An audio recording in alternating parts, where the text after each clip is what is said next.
Hello everybody. It's really a pleasure to be here online and contribute to the conference on defects in materials. First of all, Sergiu, Nistor and myself would like to thank the organizers for the opportunity to present a tribute talk on Dirk Schoemaker, who has been over the year contributing so much to the field of radiation defects in crystals, and who has passed away this spring on the 14th of March.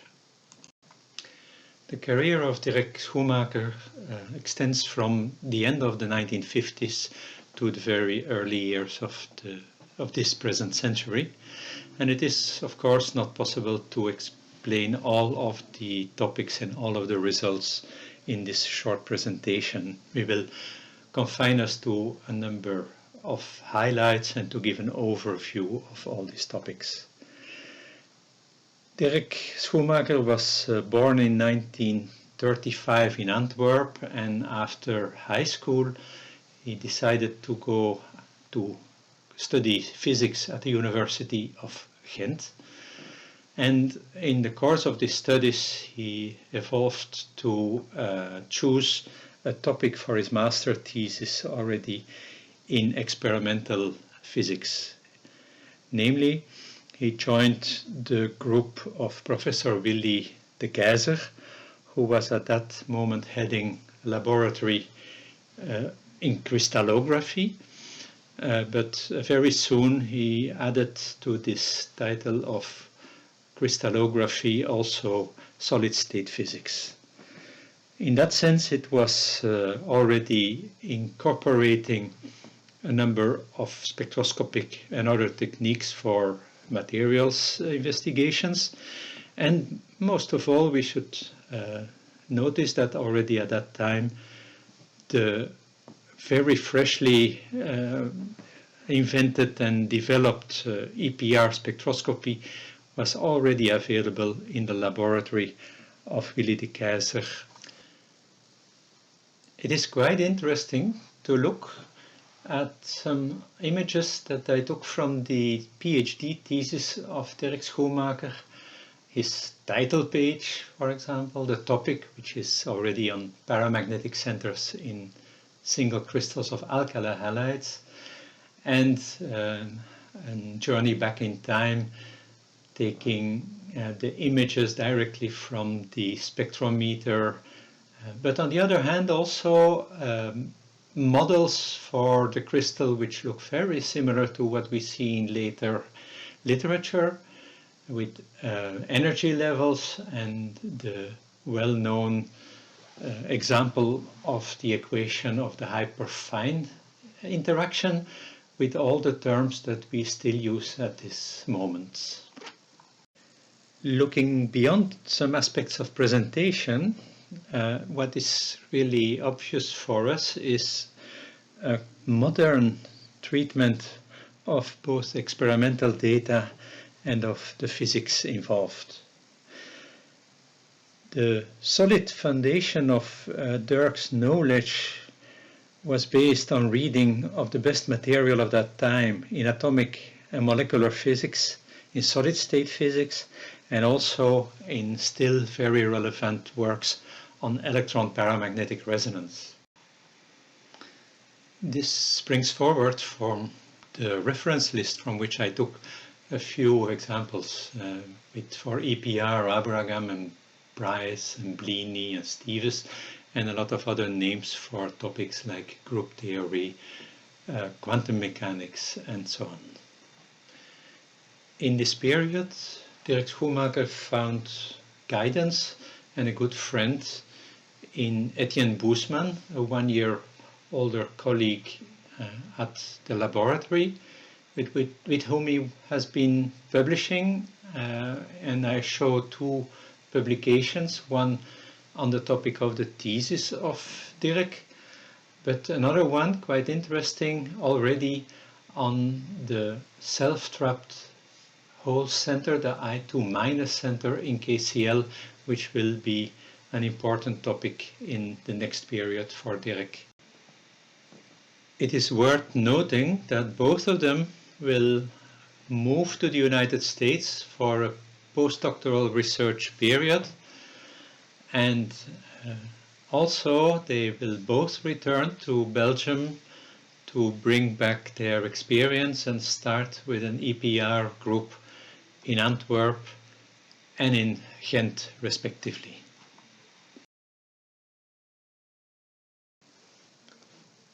The opportunities for positions in the University of Ghent were quite scarce, so on suggestion of Professor de Keyser, Dirk Schoemaker decided to have a shot for a position in the United States. And as you can see from the letter from Argonne National Laboratory, this was successful. He was considered for the position, and later that year in 1963 he would start in the Color Center group of the Solid State Division of Argonne National Laboratory close to Chicago. Working in the Color Center group with Delbecq and Nistor, Dirk Schoemaker had access to all facilities for color center research, including crystal growth, irradiation facilities, various characterization methods, and most of all, Epr spectroscopy. This Epr spectroscopy had shown its power already for different studies, including the interstitial hydrogen centers in alkali halides and trapped electron and hole centers in KCl doped with silver chloride. A topic that was drawing the attention of Dirk Schoemaker was the structure and properties of VK centers, also called the self-trapped holes. These had been studied already by EPR, by Kastner and Kenzig, who had been able to verify that they consisted of a dimer of halogen ions that had been catching a hole that was produced by the ionizing radiation from the initial electron-hole pair. This hole was found to be self-stabilized, not to be involving any other impurity or defect in the lattice. A model for this VK center in potassium chloride is shown on the slide in the right corner, and also the beautiful spectrum that is measured when the magnetic field is parallel to the 111 crystalline direction. Delbecq and Smaller and Nistor had at the end of the 1950s studied the optical absorption spectra in much detail and found out that you could measure the reorientation of this VK center, which allowed for migration of the hole through the lattice through the recovery of the optical absorption after preferential bleaching of the absorption bands. It had also been noticed that the concentration of VK centers after irradiation was much higher when the crystals were slightly doped with heavy metal ions like lead or thallium. And this will be a point of investigation that will come back later on in this talk. A first important contribution of Dirk to this topic was to analyze in all detail the spin Hamiltonian for a system with two equivalent nuclei and a nuclear spin larger than 1/2. In particular, this could be applied to the Y2- centers, the molecular model for the VK center with iodine as halogen ion, but it could as well be applied to all systems with such a molecular model for halogen ions. It allowed, with the incorporation of all the necessary terms and calculation to second order perturbation theory, to determine very precisely the position of the EPR lines. This was then available as a tool to analyze all possible VK and H-type centers, as we will see later. An example of such an analysis is shown in this slide.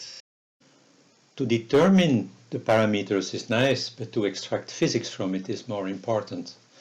And for this purpose, Dirk Schoemaker derived formula for the G parameters and for the hyperfine parameters that you can see on this slide, and that depend on really molecular properties like electronic transition energies and so on. This is available now to extract information on the molecular structure of this type of centers.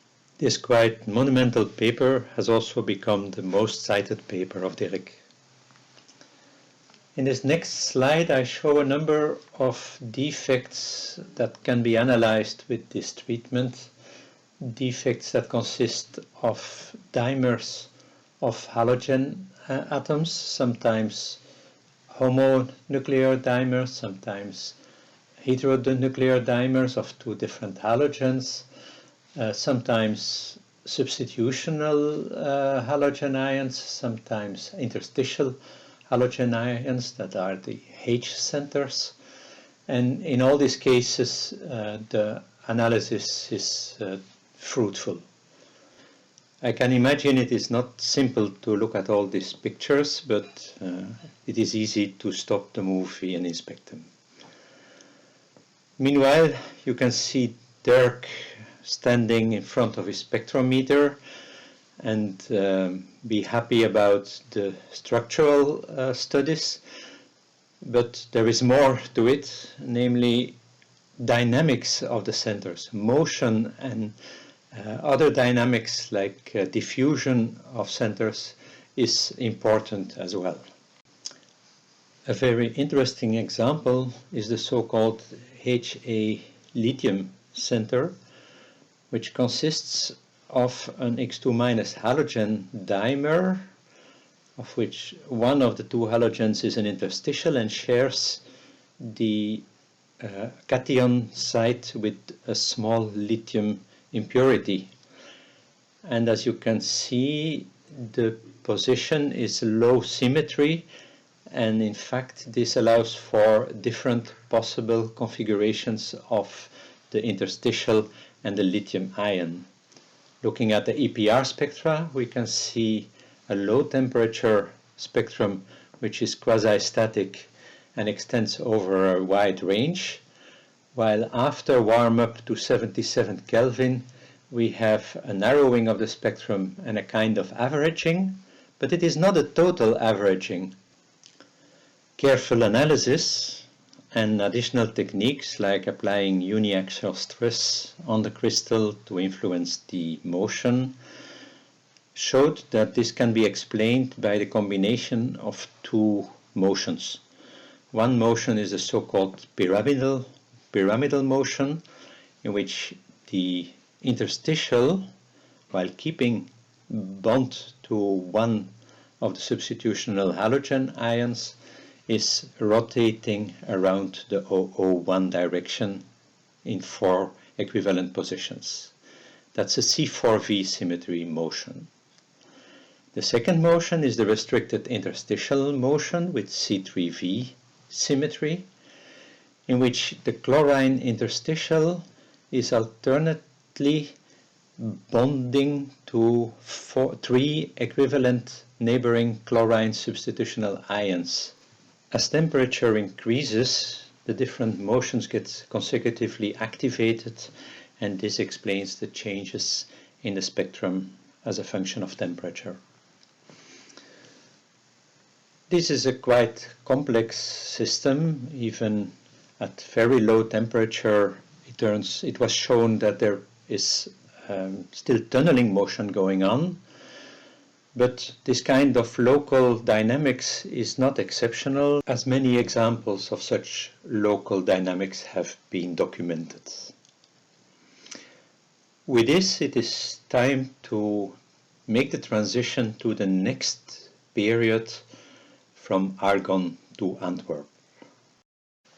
A new university institute with master courses was going to start up in Antwerp in 1972, and a bit before this, Professor Joseph de Vreese a known name in theoretical solid-state physics, came to visit Dirk Schoemaker and asked him to be a candidate for a position.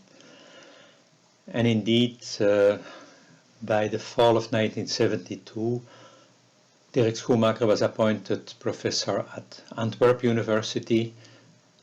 Everything had to be set up from scratch. He was leading a research group with initially 2 permanent academic positions, 3 technicians, and in the beginning the recruitment for master and PhD projects was mainly about the local students.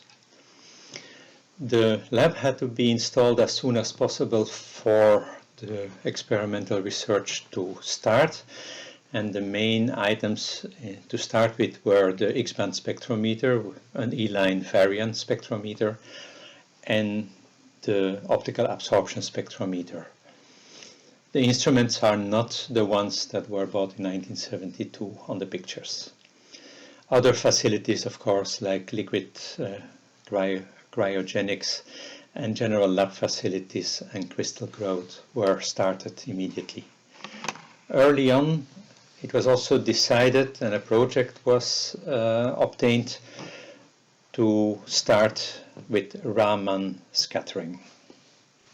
This is also the point where the collaboration with Sergiu Nistor was started, and I'm passing word to him for this topic. Hello, I'm Professor Sergiu Nistor from Bucharest, Romania.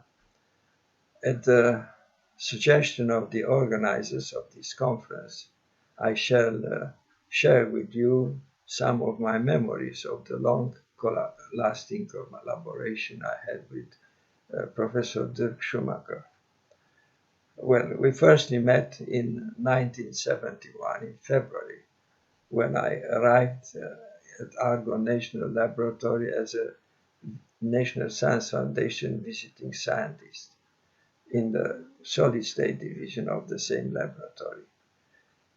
Dirk Schoemaker at that time was in a permanent position as a scientific researcher. We found quickly common points of interest in playing tennis and in between the sets discussing hot topics in physics. I remember one of these topics we were discussing at that time was the possibility to observe and investigate by electron spin resonance the electron trapping centers at heavy cation impurities incorporated in alkali halide crystals. But at that time, this was just small talk because we have been working in different research groups on different subjects. 1 year later, I returned to Bucharest, and several years later, he also returned to Belgium on a permanent position as a professor at the University of Antwerp. We used to keep in touch by letters, but at a certain point, I remember about in 1976, I received a letter from him asking me if I would like to propose together with him a joint research project. We were lucky to find out that it was accepted and also that the agreement was signed. Don't forget, this was still the period of the Cold War, of the difficulties in keeping scientific cooperation between Eastern countries and Western countries from Europe. I hope you will find the evolution which came out with this investigation from fundamental research to applications in laser physics, in communications, extremely interesting. Thank you very much. As mentioned previously, the addition of heavy metal dopants to the alkali halides was increasing the production of self-trapped holes under irradiation at low temperature. And since the irradiation was known to produce electrons and holes from excitonic states, the question remained, where does the electron go? And from optical absorption results, it was quite clear that some species, probably electrons trapped on the metal ions were produced in these conditions. But the thallium, for example, thallium or lead, after trapping an electron, which would give a thallium 0 or a lead plus center, was never detected in EPR.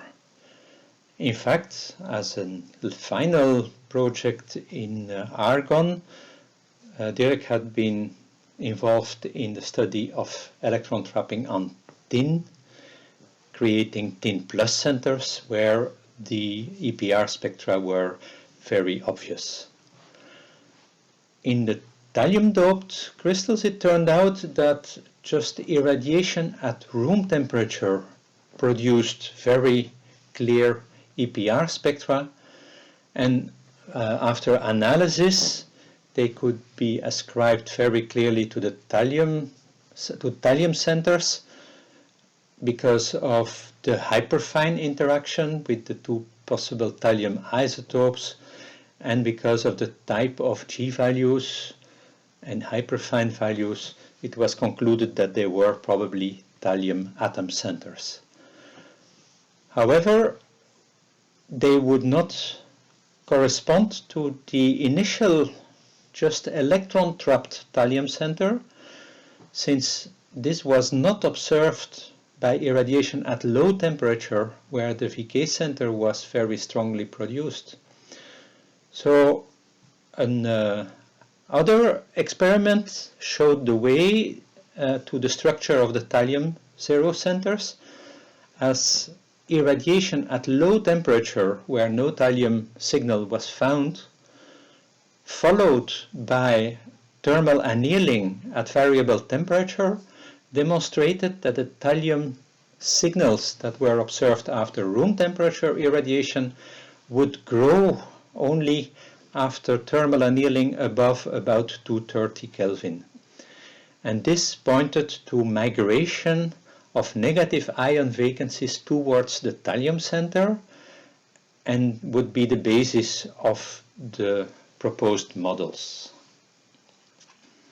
The two actual Epr spectra could be ascribed to each time a thallium atom flanked by either one or two negative ion vacancies in nearest neighbor positions. The G values were understood in terms of a simple model in which the lowest P1/2 and P3/2 states of the 6p1 configuration were mixed, and the hyperfine interaction in collaboration with Johan Andriessen from Delft were calculated in a relativistic Hartree-Fock calculation.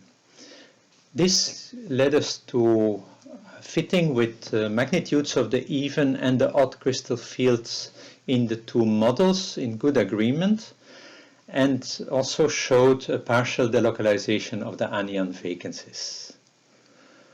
A very motivating element is that in this time it became clear that this thallium 0,1 center was in fact identical with the laser active Fa thallium centers, as it was called because it was considered as an F center carrying the electron linked to a thallium plus impurity. In the next slide, I'm showing a series of atomic defects with NP1 configuration that we have meanwhile studied in different hosts. These are both centers similar to the thallium 0,1 and thallium 0,2 centers, but also other ones with side switching or interstitial ions and atoms. It is hard to go over all these in detail. The side switching is an important element that can occur under irradiation.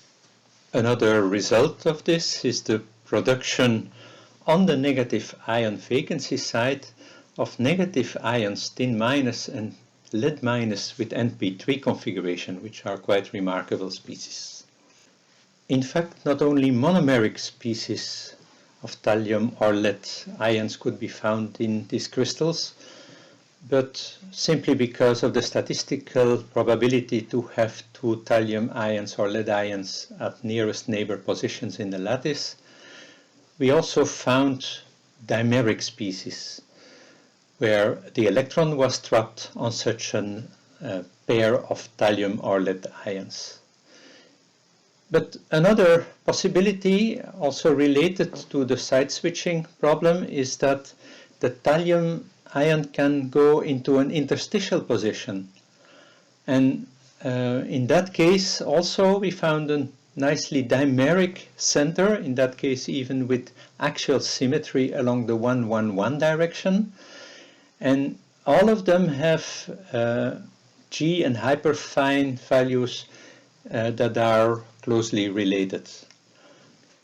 It didn't take Dirk Schoemaker too long to realize that the thallium or lead dimer were a kind of mirror image of the VK center. Indeed, in the VK center you had a hole in an orbital that was constructed from NP orbitals on the two halogen ions. Here we have an electron that is in a molecular orbital constructed from the 6p1 orbitals of the two ions. This allowed for a consistent analysis of these dimeric defects of heavy metal ions. It was, however, an interesting observation that upon irradiation of the technologically interesting material lead chloride, the same type of Epr spectra was found. The G and A parameters were really very close to those of the dimeric lead center in sodium chloride and ascribed to a center as shown here with lower symmetry because of the crystal structure, but again consisting of an electron trapped at a pair of lead ions. The important point here is that this defect is created by irradiation at low temperature and is an intrinsic defect. It is a self-trapped electron, similar to the self-trapped hole in alkali halides, or in a sense a mirror image with electrons instead of holes. This statement is confirmed also by specific optical experiments where we showed that the center is not created when you excite with light with an energy that creates localized excitons, but is only created when mobile electrons are made from higher energy excitons.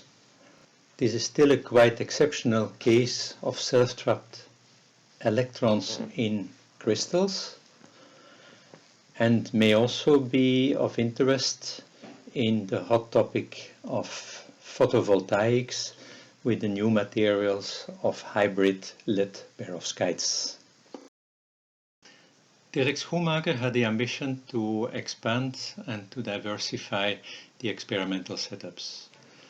Already from 1976, when I started my PhD, a Raman scattering spectrometer was available. Later on, the Raman scattering was diversified by having a number of tunable laser sources so that resonant Raman scattering became possible, and that is very important for selective excitation of the different defects. Then picosecond pulsed laser spectroscopy was introduced, not only for defect studies but also for other topics, but has been very interesting to study fast relaxation, electronic relaxation of defects in alkali halides. At the start of my PhD, one of the first things Dirk told me was there is a Raman spectrometer and we could try to measure the local modes of defects, and what would be better than to take, of course, the VK center. So we tried, and indeed for several alkali halides, you have here the examples of lithium fluoride and potassium chloride, we were able to see the narrow line of the vibration of the VK center, that is a stretching vibration of the diatomic molecule, like you can see schematically in the model.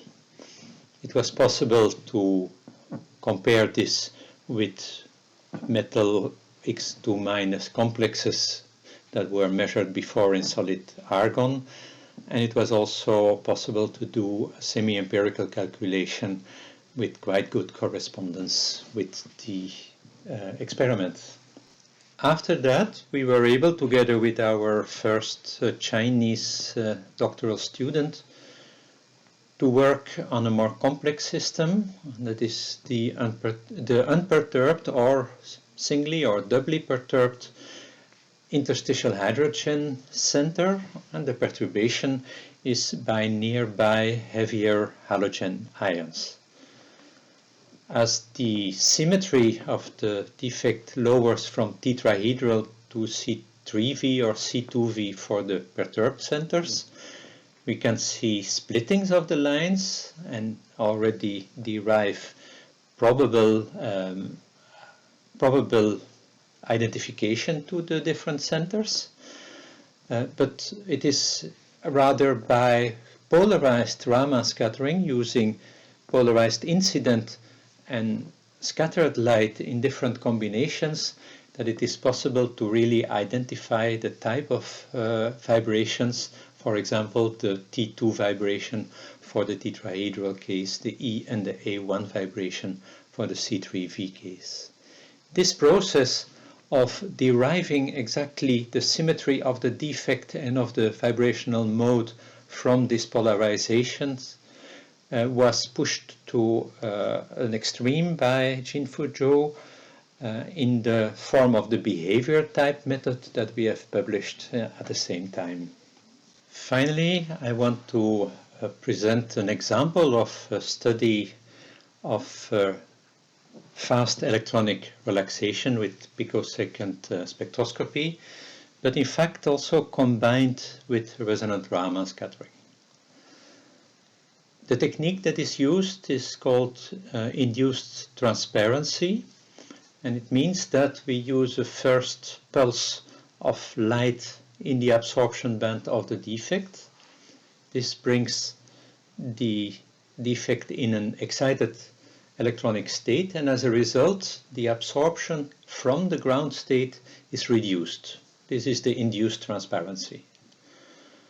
If we send a probing pulse at the same wavelength immediately after the pump pulse, we will see this larger intensity due to induced transparency.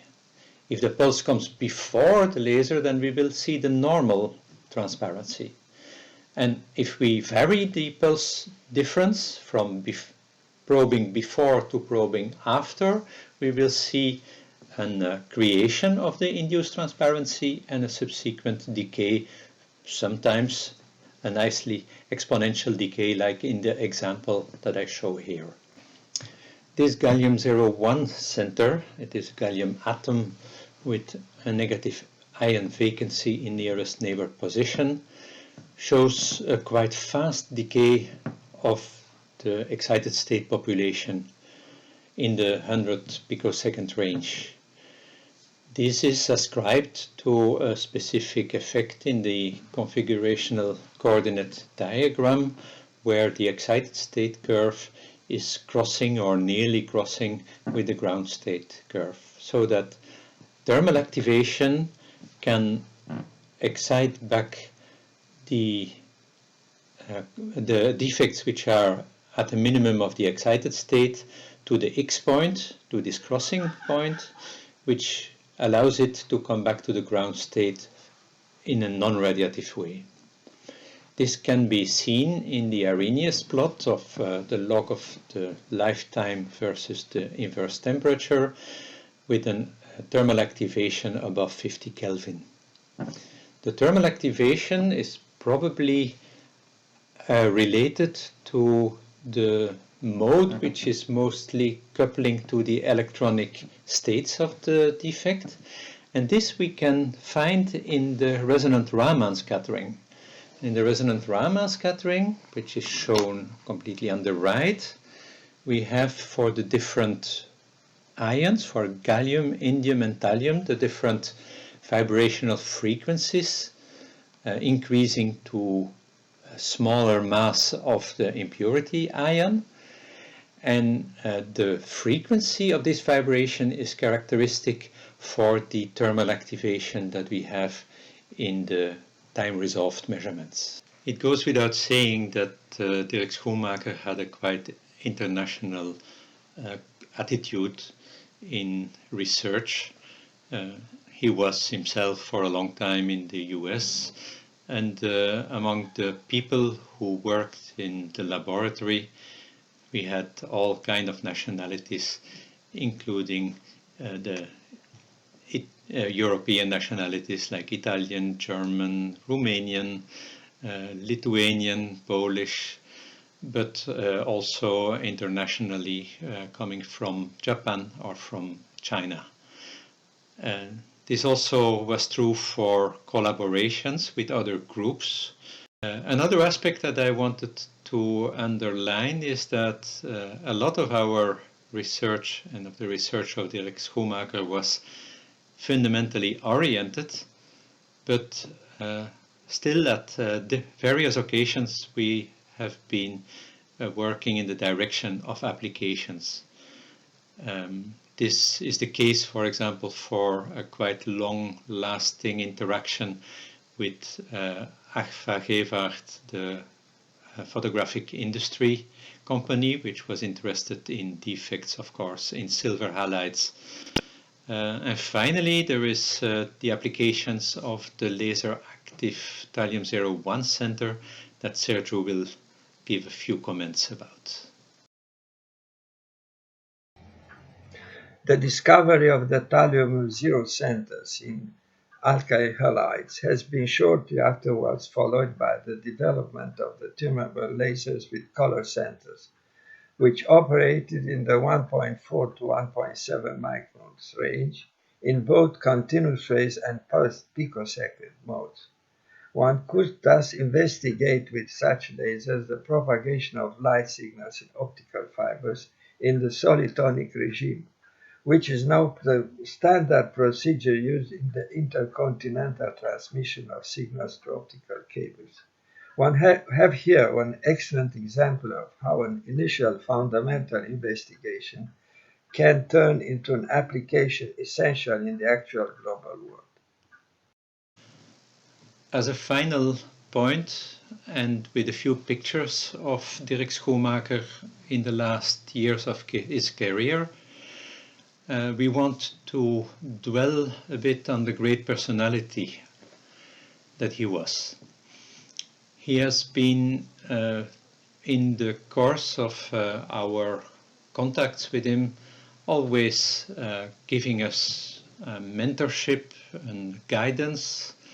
He has also been always open for many ideas from other people, from the two of us, but also from the other collaborators.